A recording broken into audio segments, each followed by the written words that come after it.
गेल्या 8 ते 10 दिवसांपासून अतिवृष्टीनं बीड जिल्ह्याला मोठा तडाखा बसलेला आहे आणि सध्या मी बीड तालुक्यातल्या नांदूर हवेली परिसरात आहे आणि या ठिकाणी सिंदफणा नदीला पूर आल्यानं तब्बल 23 ते 24 लोक या पुराच्या पाण्यामध्ये अडकून पडलेले आहेत। या ठिकाणी आमदार विजयसिंह पंडित आलेले आहेत। ते या ठिकाणी बराच वेळ झाला तळ ठोकून आहेत, संपूर्ण परिसराची पाहणी सुद्धा केली आहे।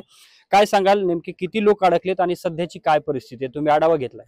मी जवळपास 3 घंटे झाले या ठिकाणी आलेलो आहे।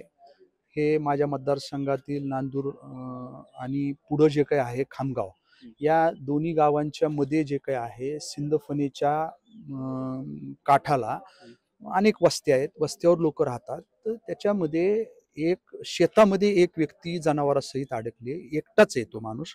आणि बाकी दिंडे वस्ती म्हणून जे काही आहे तिथं जवळपास 23 लोक अडकलेले। ती थोडी चिंतेची बाब आहे, कारण की रात्र होते आणि आम्ही सगळी लाईट बंद केलेली, तिथं विजेचं कनेक्शन नाही, ते सगळं बंद केलेलं असल्या कारणाने लहान मुलं आहेत, महिला आहेत, त्याच्यामुळं ते थोडं आम्ही चिंतित आहोत।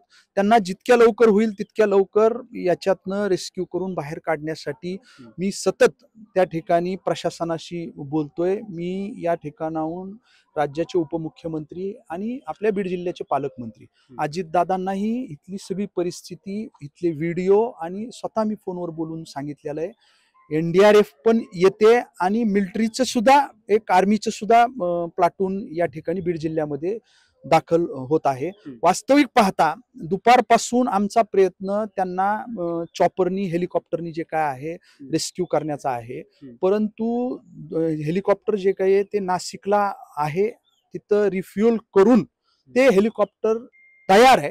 परंतु दुपारपासून नाशिकला त्या ठिकाणी पाऊस पडतोय, भरपूर क्लाउड आभाळ आलेला असल्या कारणाने ते तिथून टेक ऑफ होऊ शकत नाही, त्याच्यामुळे अडचण येते। आणि इतकी भयावह परिस्थिती इतकी आहे की आता आपण जे मागे पाहताय हे इथून नदी 1-1.5 किलोमीटरवर नदी आहे। नदी प्रवाह सोडून बाहेर आले आणि प्रवाह बदलून वेगळा प्रवाह तयार केला आणि हे शेत आहेत सगळे, असं वाटतंय की हीच नदी आहे, परंतु या ठिकाणापासून जवळपास 1.5-2 किलोमीटरवर नदी आहे। सिंदफणा मागच्या 50 वर्षामध्ये इतकी भरून कधी वाहिली नाहीये, इतकी 50 वर्षानंतर हे महाभयंकर असा पूर सदृश्य परिस्थिती पूर आलेला आहे। नक्कीच 50 वर्षानंतर पूर आला। हे जे सगळे काही लोक अडकून पडलेले आहेत त्यांच्याशी काही तुमचा फोनवरून संवाद झालाय का? काय नेमकी त्यांची परिस्थिती आहे तिथं? आतापर्यंत माझा त्यांच्याशी फोनवरून संवाद होतोय, संपर्क होतोय, पण चिंतेची बाब ही आहे की आता तिथली लाईट बंद असल्यामुळे त्यांचे जे काही मोबाईल आहेत ते डिस्चार्ज होत आहेत आणि अंधार पडल्यानंतर ह्या अडचणी खूप वाढणार आहेत।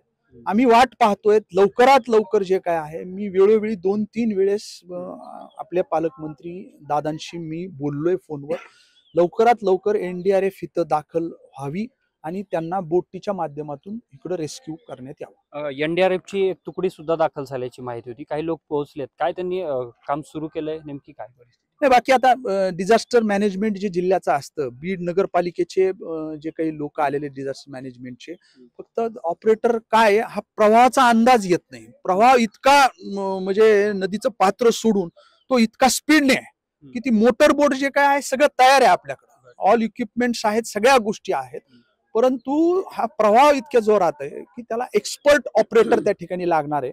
त्याच्यामुळं आता जो अशा प्रवाहामध्ये चालवण्यासाठी बीड नगरपालिकेचा एकच ऑपरेटर आहेत, पण एक ऑपरेटर जो काही आहे तोच अशा प्रवाहामध्ये चालू शकतो।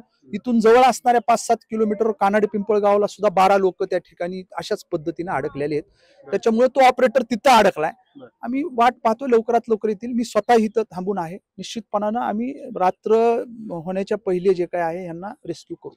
नक्कीच, धन्यवाद राजा। आपल्यासोबत आमदार विजयसिंह पंडित होते, ज्यांनी आता या संपूर्ण परिस्थितीचा आढावा घेतला। एकूण 24 लोक अडकल्याची त्यांनी माहिती दिली आहे। दुसऱ्या बाजूला अजूनपर्यंत त्यांना बाहेर काढण्यासाठी मदत करणं शक्य होत नाही, प्रवाह जास्त असल्यानं यासाठी आम्ही चॉपरचा देखील प्रयत्न केल्याचं त्यांनी म्हटलंय। तर उपमुख्यमंत्र्यांच्या ते संपर्कात आहेत। आता या लोकांना नेमकं कधीपर्यंत बाहेर काढण्यामध्ये यश येतं हे पाहणं महत्त्वाचं असणार आहे, कारण आता रात्र होतीये आणि पावसाची सुद्धा परिस्थिती निर्माण होताना पाहायला मिळते। आता वातावरण जे आहे ते पावसाचं पुन्हा एकदा तयार होताना पाहायला मिळतंय। यामुळे जर पुन्हा पाऊस सुरू झाला तर या लोकांना रेस्क्यू करण्यामध्ये मोठ्या अडचणी निर्माण होणार आहेत। कॅमेरामन प्रमोद रोमनसह मी अशोक काळकुटे, TV9 मराठी, बीड।